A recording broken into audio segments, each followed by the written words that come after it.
It began to feel strange in my small room where I lived alone a few years ago. Little things didn't seem right. For example, there was less food in the fridge than I remembered putting there, and pillows from my couch were lying on the floor. It was strange because I was sure no one else could get into my apartment. Then, one night around 1 a.m., I woke up sweaty but couldn't remember having a bad dream. Since I was so wet, I chose to take a shower.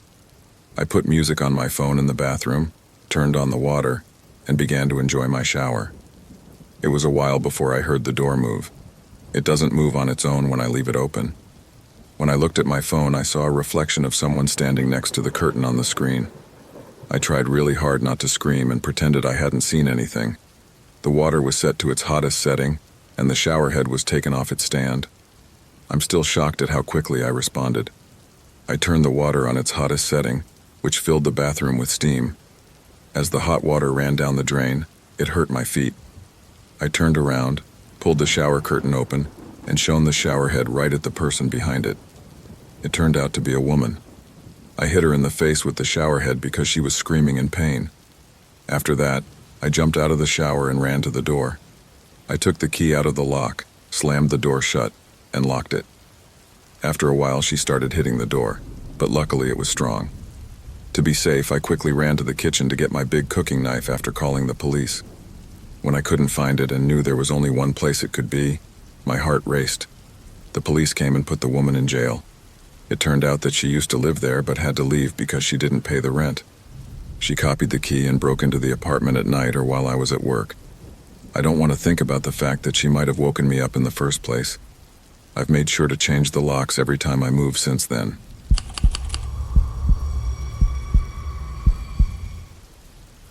Some parts of what happened 17 years ago are still fuzzy in my mind, but I remember one scary moment very well.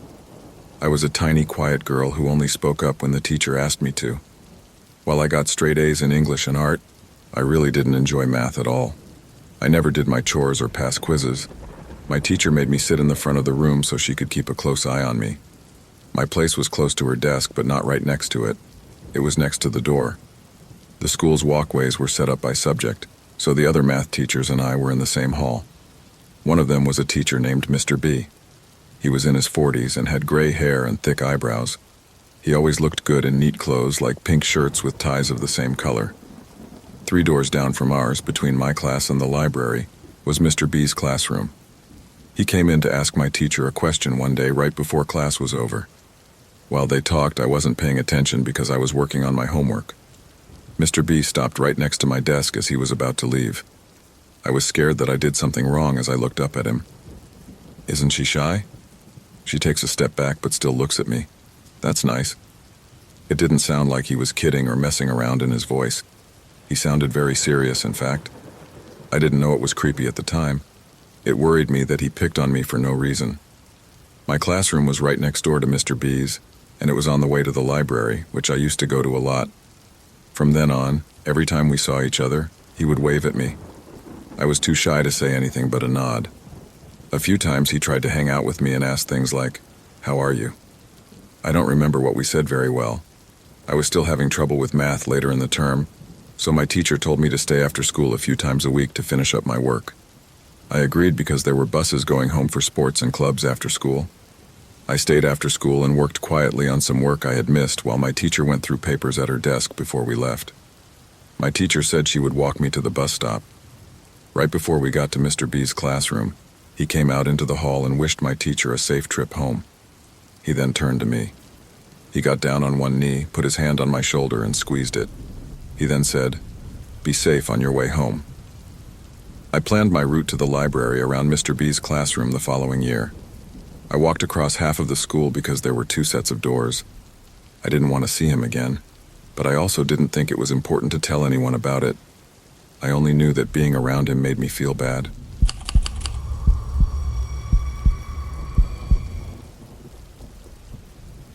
My parents, younger brother or sister, and our dog used to live with me in a 3-story house. This house was ours for a few months before my younger brother or sister was born. That's how we met the people who lived across the street. Their oldest child, Lucas, was always a little strange. He was strange in some ways, but not just strange. They were really scary. I'm not going to spend hours explaining everything, so let me get right to it. Lucas has probably been in our house in the middle of the night. From the front, our house looked like it only had 2 stories because it was built on a hill. The basement led to the garden. It would have been easy for someone to get into our garden without us seeing because the yards in this neighborhood were much bigger than yards in younger neighborhoods. Still, my family was bad at locking all the basement doors. Someone would go downstairs to let the dog out, or my younger brother and I would go in and out while playing in the garden. Before bed, we would forget to lock one of the doors.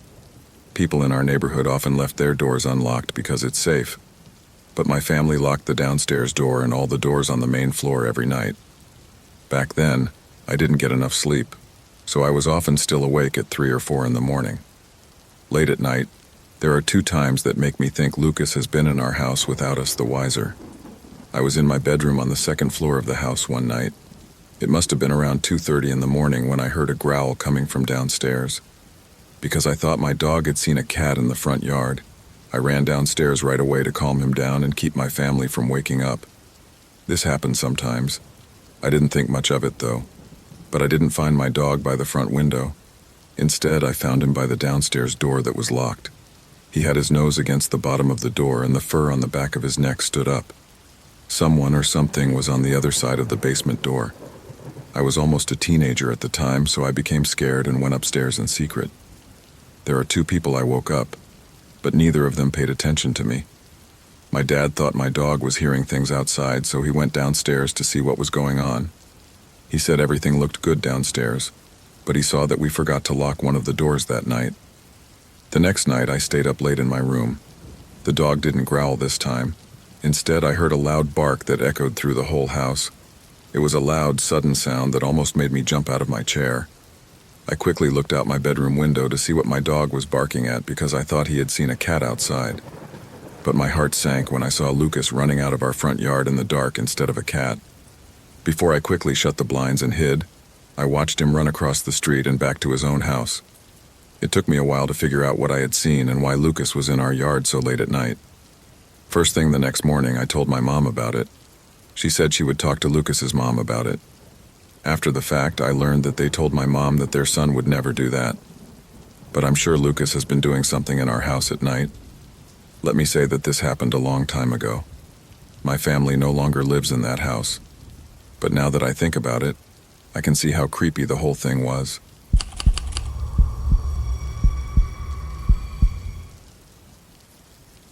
I'm a junior in high school and don't have a car. To get around, I walk or ride my bike sometimes. I normally don't mind seeing a lot of people on the street, but now I do. Also, I go to a good school and live in a nice town. This is a better public school than the one next door. The area of town where I live is thought to have low incomes. It's not bad, but it's not as nice as many of my friends' homes. The guy in this story is what my close friends and I call a crackhead. When I saw him for the first time, I was walking to the park to play basketball one summer. He walked by me and said something I didn't understand, so I didn't pay attention to him and kept walking. So far, nothing strange has happened. That second time I saw this guy, I was with some friends at a pizza place near my house. My dad called me out of the blue and yelled, "We're leaving for church in 5 minutes, now come back." I was running back home like an Olympic runner when that same guy stopped me. I didn't understand why he was stopping someone who was obviously in a hurry. Things hadn't gone too crazy up until now. There's more, though. The other night, my lady and I watched a movie on the couch in my living room. After that, I had a strange feeling and turned around. Because of how my house is set up, there are windows right behind the couch.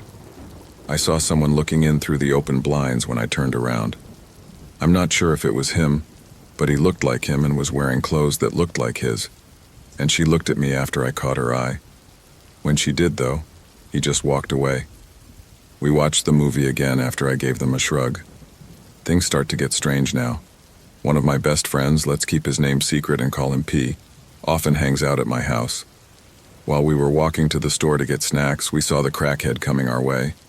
It was him who came up to us and said hello. We replied, hello, and went on our way. I noticed that P was being very quiet as we walked and talked. I asked him if everything was okay. He then looked at me and said, "That's when it hit me. I did not tell him my name." Here is the last time before the most current one. P and another close friend, let's call her K, were at my house again. The crackhead was there when we were walking to the park at night to play hoops. He didn't say anything, just kept his eyes on us the whole time as we walked by. Everyone looked at each other and saw that he was following us. We sped up, and he quit chasing us in the end. The night went on without a hitch. The next morning around 5 a.m., I went for a run. Some people might wonder why a teen is running at 5 a.m. There are two main reasons for this. To begin, I wrestle for my high school, so I run every day to stay in shape. I'm running at 5 a.m. because I couldn't sleep and thought it would be a good idea. I see the guy looking at me next to a car across from the opening to my street as I finish up, and I'm about to turn onto my street. I look back as I cross my street and see that the strange guy is gone. By the time I got back, it was about 6 o'clock, so it was light outside, but I felt like he was watching me the whole time. Or maybe I was just being suspicious. I'm not sure how I feel about this guy right now. I have no idea what he's doing since he seems to be hiding from me. Large, 6'5", and not too scared, but being too sure of your safety can sometimes get you into trouble, so I think it's important for me to be careful.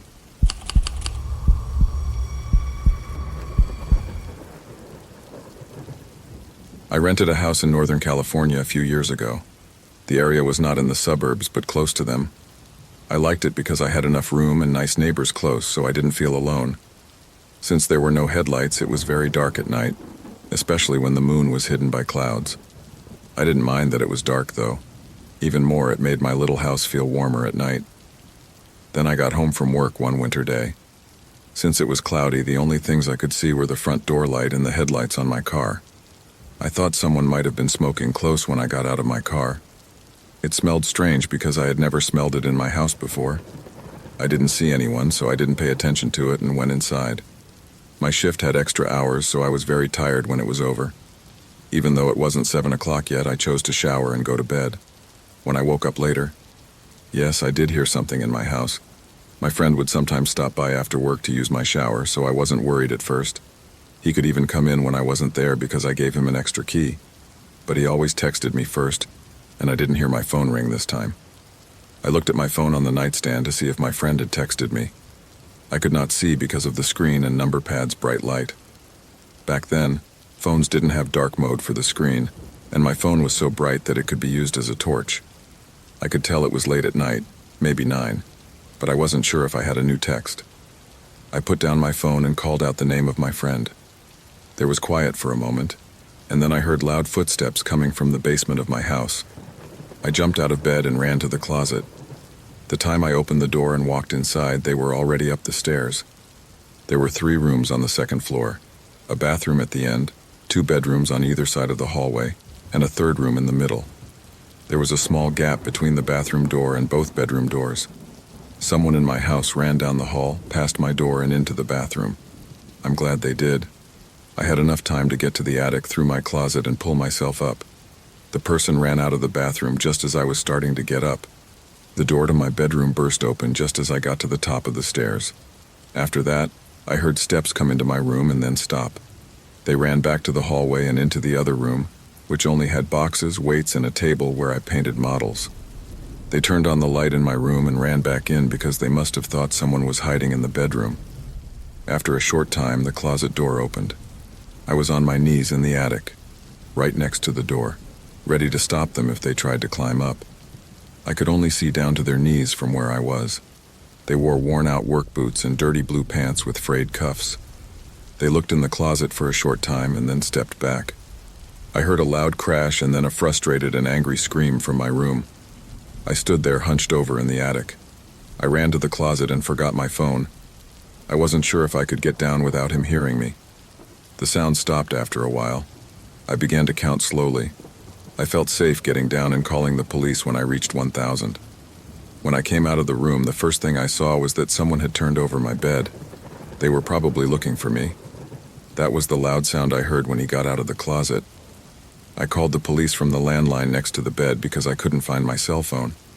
I stayed in my room until I heard them yelling downstairs. I was ready for the first floor to be a mess. Some chairs fell over. The couch was turned over. Every book, picture, and small item I had on shelves was all over the floor. The kitchen cabinets were open, and food from boxes and cans was lying on the floor. One knife from the wooden block was the only thing I could see that wasn't there. The police looked through the whole house. They found that the side door had been broken open with something that looked like a hammer. They thought he had been keeping an eye on my house for a long time. Then I thought, he must have been smoking outside when I got home. After gathering the proof, they told me to stay with family or friends that night and fix the door. I chose to stay awake instead, though. After moving a shelf to block the broken door, I cleaned up for several hours. I would sometimes take a flashlight to the window and shine it along the fence, but I never saw anything. I called to have the door fixed the next day and put motion lights on the sides and back of my house. I also set up a landline and ran a phone wire up into the attic. I didn't want to be without a phone up there again. Making sure I could get out of bed, go to my closet, and climb into the attic quickly and quietly was another safety measure I took. What might have happened if I took longer to get to the attic, or if he hadn't gone into the bathroom at the end of the hall first? I try not to think about that.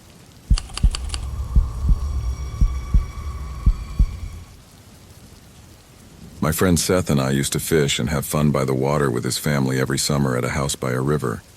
They would drive us there one day, take us paddling the next, and then we would leave the next morning. This has become something we do every year, but this year was a little different because another friend, Jason, came from out of town to join us. I'll tell you a little about each of us. Jason can do anything and is always wild, but Seth stays away from most things. I fall somewhere in the middle. I'm up for most things, but take it easy and be smart. Our normal house wasn't available this year, so we had to go further into the woods to find another one. We got to our cabin late in the afternoon after leaving early. We were tired when we got there, but glad to be able to stretch after being squished in a small car. We three went outside to get sticks for the fire pit in front of the house. We split up to find sticks more quickly. There was a big lake at the bottom of the hill I decided to walk down. I saw a small rock in the middle of the lake while I looked at it. There was a thick forest of trees all over the island. You couldn't see the other side of the lake because there were so many trees. It was hard for me to tell for sure, but the island seemed to have a small figure or rock creation. I didn't have time to think about it much, but it looked like something people made. Seth then called me again, and we had a lot of sticks now. I couldn't stop thinking about how strange that island was that night. I just ignored it and went to sleep. Granola bars for breakfast got the next day off to a very early start. A cellar at the beginning of the river let us rent a boat. After our ride, we had a lot of free time to do whatever we wanted. It was early afternoon. I thought about that island, so I told them we should go fishing. I had a strong desire to fish. A bigger part of me, though, wanted to see more of the island. We quickly went to Seth's dad's truck and got another boat. The guys had a good time learning how to use the fishing poles on the lake, but I couldn't take my eyes off the island. The island had more trees than I thought when I looked at it more closely. The most strange thing was that the stone figure I saw yesterday was no longer there. I went around the island 5 or 6 times but didn't find anything. Jason saw that I wasn't joining in and asked if I wanted to explore the island. I politely declined, saying that I was only interested in how it looked. Deep down, though, I was interested. That's all I could think about all day until it got dark. I felt like the island was pulling me toward it. I couldn't stay away from it. It seemed to have some kind of magnetic energy. Jason thought it was a good time to tell ghost stories around the campfire. I told mine after he did, and we both liked scaring each other with our stories. Seth wasn't interested at all, though. When everything calmed down, Jason stood up and said, "Let's go to that island." "Hey, it's 2 a.m. "Right on. The best time to check out how brave we are." I took a quick look at Seth. He gave me a clear no look.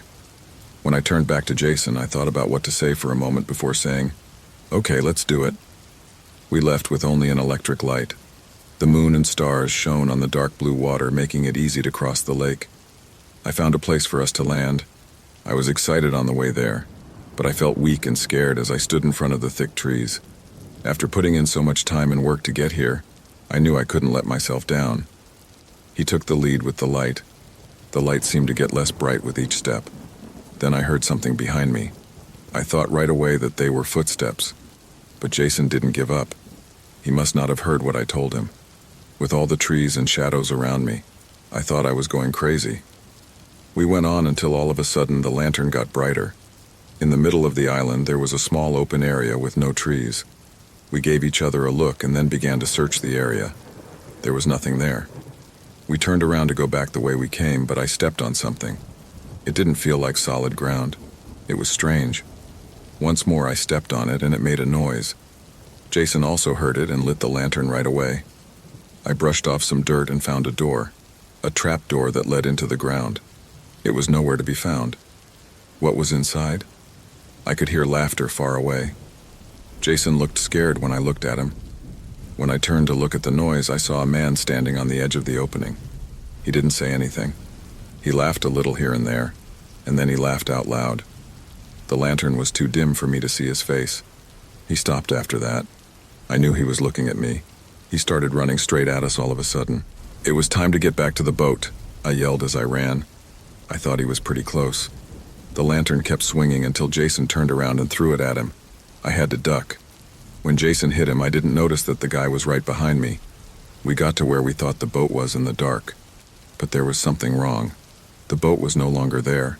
We couldn't see it anywhere, not even in the stars. For no reason, I jumped into the water and swam as fast as I could. Jason was right behind me. Around the middle point, I turned around and saw the man standing on the shore of the island. He waved goodbye to us as if we were old friends leaving after a fun time together. That person was crazy. Once we were out of the water and on land, we ran up the hill to wake everyone up. We had to explain what had taken place. We left right away that night because we were scared the crazy man would come after us. The police went to the island the next morning to check the trap door. When they got back to us, they said the door led to a room with homemade shelves, but it was empty. What they said was there had been taken away. Except for one thing, a leg bone from a person. A lot of thoughts were going through my head at once. The fear of knowing that someone like me had died because they were interested. Someone who found the island and had no idea what was going to happen.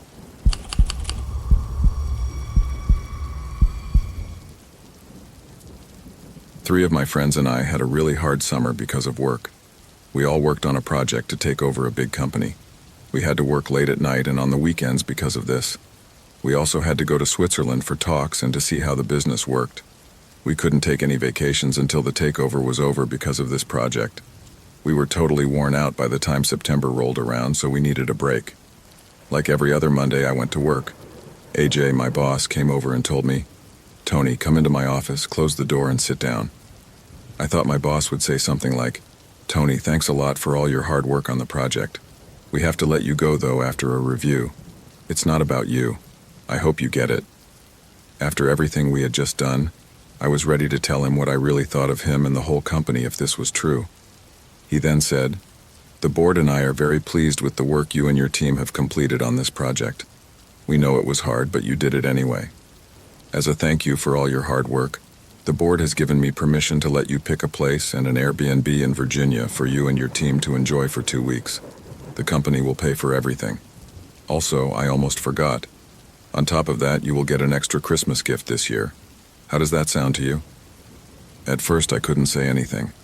I was wrong about what I thought would happen, and I had no idea they had this planned. He told me that was great, and I thanked him. To put it mildly, I was shocked. As I walked to my desk and sat down, I still couldn't say anything. The 10 minutes were up, and I stood up and looked over the wall of my cell. "Zach, William, and Riley and I will be meeting in 10 minutes in my room. Men, don't be late." Zach asked why we were meeting. "Zach, I'm afraid that's secret," I told him with a smile. His face was blank. The good news was shared with my team. They were amazed like I was. Zach even asked if it was a joke or a trick. Then I told them I was going to book the place to stay for 2 weeks starting next Saturday. Remember, though, that it was just for us. No one else could come. There should be no lovers, women, kids, or other people. "Get everything ready, and we'll meet in the parking lot here at the office at 12 p.m. sharp. I'll tell you what I've planned and we're there." It wasn't long before Saturday morning. Along the way, I picked up William because he didn't want to risk his broken-down car. Zach and Riley were already there when we got there. For Zach's GPS, I told him the way to get there and that it would take us 4 hours. We stopped at a diner for a drink and some food, and then after about 10 minutes, we were on our way again. We stopped at a grocery store to get some things when we were 10 miles from our location. I used the chance to let them know that our stay would be in Blue Ridge Parkway National Park. The trip lasted 2 weeks and was spent in nature. It seems like everyone is hooked to screens these days. TVs, computers, you name it. I wasn't sure what they would think of it. It looked like it went well, but I wasn't sure if they were just fake happy about it. We filled up the 2 cars with groceries and kept going on our trip. For the last 2 miles, the road wound its way up through woods on both sides. To my right, I saw a wooden sign on the side of the road that said Blue Ridge Ranch. Without Zach, I would not have been able to turn right and follow the road uphill through the trees. After walking for 5 minutes, we came to a big stone pillar with the words Blue Ridge Ranch written on a wooden sign in the shape of a half moon. It was under it that we got close to the house, which was a big wooden building with 2 floors. There was a big porch that went all the way around the 2nd floor, and the roof had 2 big chimneys on either side. We got out of the car in front of the house. Zach told Tony, "Wow, this place looks great." I agreed with William and Riley as well. "Thanks, everyone. After we unload the car, we can each choose our own room." When we were done, everyone was happy with their room. After that, we all chose to relax by swimming in the pool for an hour. We could all agree that the view of the mountains from the pool was amazing. We changed clothes upstairs after swimming and lying in the sun for an hour or 2. Then we looked around to see if there was a grill outside so we could cook. We finally found charcoal and a half-barrel grill stored in the shed next to the house. After an hour, Riley started to cook while I got drinks for everyone. "Tony," Zach asked, "where's the bottle opener?" I said, "Sorry, I'll check the kitchen cabinets." After that, I looked everywhere until I found it on a hook next to the fridge. I saw a brown envelope on the floor as I grabbed it. I bent down and grabbed it. "Welcome new guests to Blue Ridge Ranch" was written on the envelope. We most likely missed seeing it earlier. It could have fallen to the floor when the windows were open and the air was moving. I learned how to open the bottle and showed it to the group. We had a great time for a few more hours. The area was lit up by the full moon, which could be seen in the calm pool. We all agreed that it was time to go to bed after eating a lot of ribs and sausages and drinking a lot of beer. During the night, I woke up quickly and looked around. Around the pool area, I heard what sounded like horse feet. I got up and looked at the pool through the window. There she was, riding a black horse. Her finger was aimed straight at my window. Then she turned around in her saddle and pointed to the woods on the other side of the land. Was she a friend or something? I dressed up and left my room. Zach, William, and Riley all woke up when I yelled at them. "She's riding a horse by the... I'm going down to find out what's going on. Do you want to come?" We got together in the living room and then went to the back patio.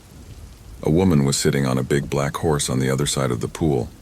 The person in front of us was moving, and Zach was the first to say something about it.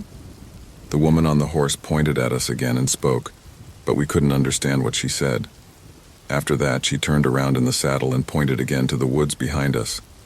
Riley then said, "I believe I understand what she means."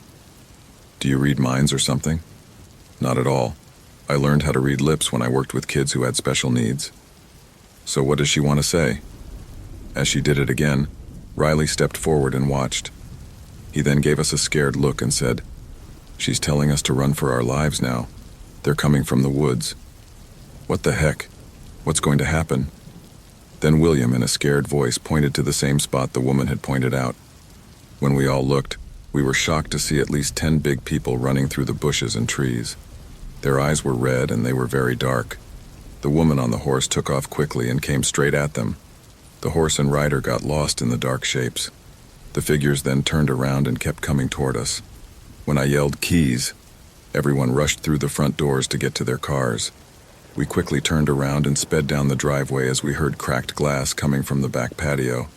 William yelled at me, "Look, there's a car." As expected, 4 dark figures came out of the front door and ran toward our car.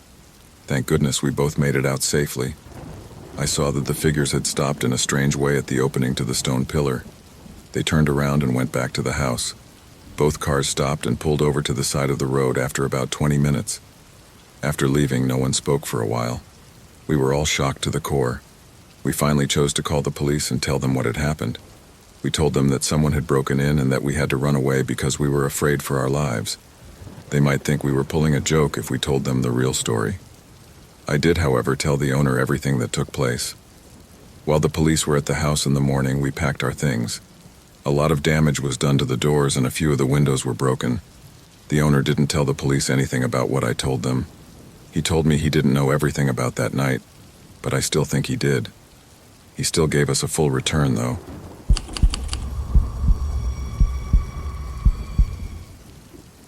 We've been married for 4 years as of this new year. We don't do much most of the time. Our goal this year was to make it extra special by going on a romantic trip. Since we lived in Seattle, we planned to spend the weekend in a house in a small, snowy town. We booked it and began making plans for our weekend trip. The last house on the road was the cabin. Plus, we had to drive down a small private road that turned into a loop to get there. From the circle, there was a long road that went uphill to the house. It was snowy and beautiful when we got there. You had to go up some stairs at the back of the property to get to the front door. The house was on top of a garage. When we went inside, we found a paper with all the details about the house. The brochure said that a snowplow might come clear the path when it snows. We thought that was fine. When we got our phones out, neither of them had service. There was no reason to be worried, though. There was a landline phone in the house, just like it said in the package. We had a great time that night drinking wine and playing board games by the fire. We were going to look around town the next day. I had also planned to go to a nice dinner in the evening. We were out almost all day and only came back for a short time to change into better clothes for dinner. Dinner was really tasty. We were looking forward to having champagne in the hot tub when we got back to the house. The temperature dropped while we were eating, and it snowed for the first time that day, covering everything in a new layer. We went down the private road until we got to the garage. After stopping the car with the headlights on, my boyfriend showed me the new tire tracks.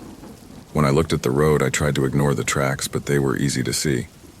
Then we thought that the snowplow might have been nearby. Because we couldn't use our cell phones at the house, we drove back into town to send our Airbnb owner a message. We wanted to know if anyone they knew had been to the house. We waited in town for a while, but our host never got back to us. We could have called, but it was after 10 p.m. and we didn't want to bother anyone. We thought we might have made a big deal out of nothing. I enjoy scary and real crime stories a lot, so maybe I was just making myself scared. We chose to return to the cabin anyway. We went back with my boyfriend, and this time we drove up the driveway. We were getting close to the top of the hill when I saw something that made me sick. There were footprints on the land. We went backwards down the road to get a better look and see if there were any more tracks. There was evidence that someone drove up and down the road, got out of the car, and walked around the property. The tracks were hard to tell the difference between from the marks because we had driven over them too. Because the land was so big and had so many trees and bushes, the tracks could have led anywhere. We chose to call the police when we saw them. We chose to be safe rather than sorry. We were going to bring a police officer with us to check out the land and make sure everything was okay. We went back down the road until our cell phones worked again. Our next step was to call the police and wait for them to arrive. When the police officer showed up, we went onto the land with him. There was no one there when the cop looked around. The mistake made us feel scared and bad about ourselves. As the police officer left, we thanked him, but neither of us wanted to sit in the hot tub in the dark woods. We locked the cabin and watched a movie without champagne. We both fell asleep quickly because we were tired from the day. We woke up on the couch at 3 a.m. with all the lights and TV still on. We laughed about how our plans for the night didn't work out. We heard a sound while my boyfriend went to brush his teeth. The sound was like machinery and only lasted a few seconds. We stopped moving and looked at each other. It was the door to the garage. It's not often that someone needs to open the garage door at 3 a.m. We woke up with all the lights on, and as I said before, the cabin had a lot of windows. For sure, if someone was outside, they could see us and know we were there. I quickly picked up the landline and called 911. Because we were afraid the police would show up soon, we stayed low in the Airbnb. The person who left those tracks was still on the land, and they were now making noise. As the operator and I talked on the phone, there was a loud bang on our deck like something had been thrown at it. After telling me the police were nearby, I stopped being so scared. We saw police lights appear out of nowhere and watched as they searched the area. Soon, someone knocked on the door. The door had 2 police officers at it. 2 of them stood in front of us. The other 2 stood back and kicked at the snow and looked at the ground. Right away, I saw the police officer in the back. The police officer who had already checked out the house told us that the garage door was locked and closed. The police officer told us not to leave because the road was too dangerous at night. It took 2 checks by the police officer before I looked at them and thought I had let him down. After going back inside, I locked all the doors again and tried to fall asleep. I no longer felt safe staying in the house in the morning when we were getting ready to leave, even though we made it through the night. We heard the same sound we heard at 3 a.m. while we were moving. It was the heater in the end. The noise the heater made was a lot like the garage door and stayed the same length of time. My boyfriend laughed at me and said, "That noise on the balcony was just a pine cone falling at the right time." I think about that night a lot. It makes me feel bad that it wasn't something more important, but it also makes me feel very grateful. Thank you to the person who drove onto the land and walked around. You scared me.